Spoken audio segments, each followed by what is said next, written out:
इस वीडियो में आपका स्वागत है। जन्म कुंडली में बहुत सारे ग्रह दोष हो सकते हैं, जिनमें से एक गुरु चांडाल योग या गुरु चांडाल दोष भी होता है। बृहस्पति, जिन्हें कि गुरु भी कहते हैं और इंग्लिश में जुपिटर भी कहते हैं, इनकी जब राहु के साथ किसी भी राशि में या भाव में युति होती है तो ये गुरु चांडाल दोष कहलाती है और यह किसी भी मनुष्य के जीवन को दुष्प्रभावित भी कर सकती है। गुरु चांडाल योग है क्या? देखिए, बृहस्पति को संस्कृत में गुरु कहा जाता है और चांडाल का अर्थ होता है म्लेच्छ, जिसका अर्थ है खलनायक या दानव। इसलिए इसे गुरु चांडाल दोष कहा जाता है। तो इस योग को जन्म कुंडली में बनाने में बृहस्पति की अहम भूमिका होती है। बृहस्पति गुरु ग्रह के किसी भी भाव में, बृहस्पति जन्म कुंडली के किसी भी भाव में राहु और केतु, इनमें से किसी भी ग्रह के साथ युति बनाए तो उसे गुरु चांडाल योग कहा जाता है। ज्यादातर लोग ये समझते हैं कि गुरु के राहु के साथ युति होने से ही गुरु चांडाल योग बनेगा, लेकिन ये बात बहुत कम लोग जानते हैं कि बृहस्पति और केतु की युति से भी कितने ज्यादा दुष्प्रभाव झेलने पड़ते हैं। कुछ मामलों में गुरु और केतु का संयोजन आशाजनक भी होता है, क्योंकि वो उन भावों में बैठता है जहां पर गुरु को दिग्बल प्राप्त हो जाता है या उन नवांशों में स्थित हो जाता है जहां पर वो भाग्य कारक बन जाता है।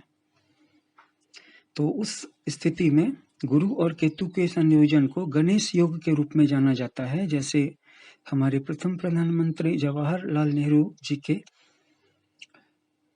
होरोस्कोप में, बर्थ चार्ट में गणेश योग बन रहा था।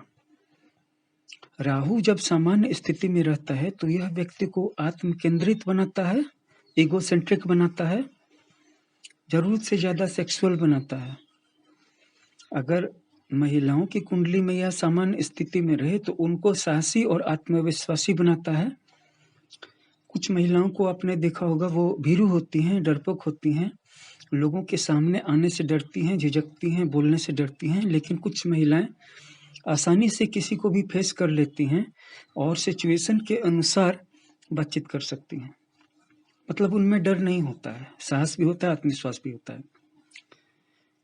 तो क्या होता है कि महिलाओं को राहु विलासितापूर्ण जीवन शैली जीने के लिए इच्छुक बनाता है, जिसके कारण कि कभी कभी विवाह के उपरांत भी ऐसी महिलाएं विवाहितर संबंधों के प्रति आकर्षित होती हैं। ऐसा कब होता है? जब राहु जरूरत से ज्यादा स्ट्रांग हो जाए। तो ऐसे सिचुएशन में महिलाएं सेल्फ डिसीजन लेने के लिए कैपेबल हो जाती हैं और उनका छोटी छोटी चीजों में डर या झिझक समाप्त हो जाता है। लेकिन अगर केतु जन्म कुंडली में ज्यादा स्ट्रांग बन जाए तो यह घरेलू मामलों में या आर्थिक मामलों में भी और करियर के मामलों में भी महिलाओं को अत्यंत सबल बनाता है, आत्मनिर्भर बनाता है, स्वावलंबी बनाता है। लेकिन फिर भी उनका अपने पतियों से संबंध टूट सकता है और वे विधवा भी हो सकती हैं, क्योंकि केतु के बारे में भी हम जान रहे हैं कि ये एक विच्छेदक ग्रह है।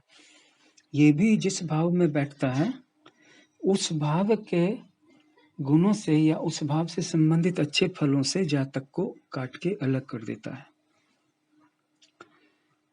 काट के किस तरह से अलग करता है? निराश करके अलग कर देता है। उससे संबंधित वस्तुओं या उससे संबंधित व्यक्तियों से उम्मीद पर पानी फेर देता है और विरक्ति या वैराग्य उत्पन्न कर देता है। और राहु अगर वहां पे हो तो क्या करता है? राहु उस भाव से संबंधित वस्तुओं से जरूरत से ज्यादा उम्मीद पैदा कर देता है और अपनी उम्मीदों को पूरा करने के लिए, अपनी आकांक्षाओं को पूरा करने के लिए, जो कभी कभी अनैतिक हो सकती हैं, जातिकाएं या जातक किसी भी सीमा तक जा सकते हैं, जिसके कारण कि बाद में फिर उनका बहुत बड़ा मोहभंग हो सकता है। क्योंकि राहु का काम आसमान पर चढ़ा के गिराना है, लेकिन केतु का काम जमीन में दबा के रखना है और कभी भी ऊपर उठने ही नहीं देना है। तो राहु और केतु का यह बेसिक अंतर आप समझ गए होंगे तो आपको गुरु चंडाल योग के बारे में समझने में आसानी होगी। पुरुष आध्यात्मिक और दार्शनिक भी हो जाते हैं अगर केतु का प्रभाव ज्यादा हो। और केतु में एक कमी क्या है कि वो कभी-कभी व्यक्ति का जो अपने चरित्र पर जो नियंत्रण होता है 24/7 वो कभी-कभी ढीला छोड़ देता है। कभी-कभी जो व्यक्ति अभी तक आध्यात्मिक और दार्शनिक था अचानक से विवाहित महिलाओं के प्रति या विधवाओं के प्रति भी आकर्षित हो जाता है। तो चलिए अब हम सीधा गुरु चंडाल दोष के बारे में चर्चा कर लें। जिन व्यक्तियों की भी कुंडली में गुरु और राहु साथ में हैं और कुछ केसेस में गुरु और केतु साथ में हैं, यहाँ पर हम गुरु और राहु को ही मायने लेकर के चल रहे हैं, तो ऐसे व्यक्तियों के लिए शिक्षा और करियर में पूर्ण रूप से श्रेष्ठता प्राप्त करना कठिन होता जाता है। मतलब धीरे धीरे एकेडमिक्स और स्कूलिंग और कॉलेजिंग ये धीरे धीरे सारी किताबें सारी कोर्सेज धीरे धीरे उनके लिए डिफिकल्ट होते चले जाते हैं। या तो पढ़ने में मन नहीं लगता है या पढ़ने के लिए जो सहायता चाहिए होती है वो आर्थिक सहायता धीरे धीरे डिस्टर्ब होती चली जाती है और धीरे धीरे कंसंट्रेशन टूटता चला जाता है। दूसरी बात कि जो लोग मीडिया कर्मी हैं वो आगे चल करके अपनी नौकरियां खो देते हैं। कुछ लोग ऐसे होते हैं जो मीडिया में अपना नाम रोशन करते हैं और ऊंचे पदों पे चले जाते हैं, बड़े बड़े न्यूज़पेपर्स या टीवी में को एडिटर या चीफ एडिटर बन जाते हैं और कुछ लोग मामूली कैमरा पर्सन भी नहीं रह जाते हैं। इसका कारण गुरु चंडाल योग होता है। ऐसे व्यक्तियों के लिए ये बात समझनी मुश्किल होती है कि ये काम उनकी जन्म कुंडली में बैठा हुआ गुरु और राहु योग ही कर रहा है। तीसरी बात, ऐसे लोगों के लिए स्वतंत्रता पूर्वक निर्णय लेना कठिन हो जाता है या जब भी कोई काम करते हैं तो किसी से पूछे बिना नहीं कर पाते हैं, हमेशा किसी से पूछते हैं और छोटी से छोटी बात भी अगर ये करते हैं या डिसीजन लेते हैं तो उसको पूरा करने से पहले यहाँ तक कि सोचते ही दूसरे को बता देते हैं। इससे एक तो ये हल्के हो जाते हैं, दूसरी बात कि सफलता इनके लिए दूर से दूर होती चली जाती है। मैं ये नहीं कहता कि किसी को भी नहीं बताना चाहिए, जब भी बताना चाहिए हैसियत और ज्ञान में और टैलेंट में अपने से ऊंचे व्यक्ति को बताना चाहिए, सबको नहीं बता देना चाहिए, हर बात नहीं बता देनी चाहिए। चौथी बात, परिवार पर हमेशा आर्थिक संकट मंडराता रहेगा और पारिवारिक विवाद भी हमेशा बना रहेगा, खास करके पिता और पुत्र में। पांचवी बात, लीवर पर खतरा रहता है, साथ ही साथ अस्थमा, पीलिया, high blood pressure, cancer, chronic constipation से संबंधित समस्याएं हमेशा घेरी हुई रहती हैं या पनपती रहती हैं। इसलिए समय समय पर मेडिकल चेकअप करा लेना इनके लिए काफी लाभदायक साबित हो सकता है। छठी बात, ऐसे व्यक्तियों द्वारा निर्णय लेने में कठिनाई होती है। जब भी ये निर्णय लेते हैं तो किसी से पूछ करके लेते हैं, ये बात हम आपको बता चुके हैं, और निर्णय ले ही नहीं पाते हैं। लेकिन अगर कभी भी निर्णय लेंगे तो 1 सेकंड में आवेशपूर्ण निर्णय ले लेंगे और जिसके कारण कि लंबी हानि में या कर्ज के लंबे जाल में फंस सकते हैं।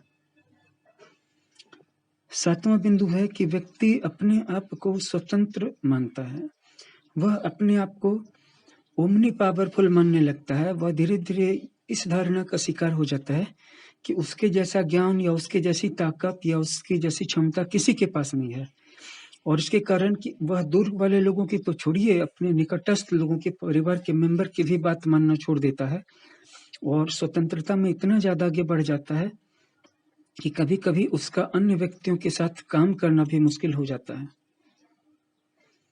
8वीं बात कि उस पर बेईमानी के या घोटाले के आरोप लग सकते हैं, चाहे उसने किए हों या नहीं किए हों, जिसके कारण कि उस पर मुकदमा हो सकता है और कुछ समय के लिए जेल में भी रहना पड़ सकता है। 9वीं बात, किन्हीं कारणों से पैतृक संपत्ति प्राप्त करना उसके लिए कठिन हो सकता है। और 10वीं बात कि वह चाहे कितना भी टैलेंटेड क्यों न हो, लेबोरियस हो, ऑर्गेनाइज्ड हो और इच्छा शक्ति भी हो उसके पास, लेकिन फिर भी उसको उसके इच्छित परिणामों की प्राप्ति नहीं होती।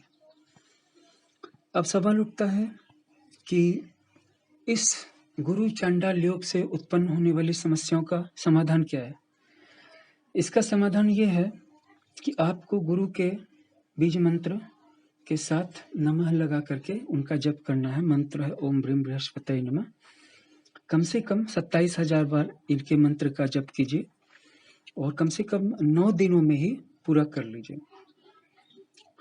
तो 9 दिनों में आप 27,000 मंत्रों का जप कर लीजिए। इसके पश्चात अरवा चावल, काला तिल, जौ और देसी घी मिला करके दशांश संख्या में इनका हवन कर दें। अगर दशांश संख्या ज़्यादा प्रतीत हो रही हो तो फिर दशांश जप कर लें और शतांश बार हवन कर दें और उनके प्रसाद को सभी लोगों के बीच में बांट करके खुद भी प्रसाद ग्रहण कर लें।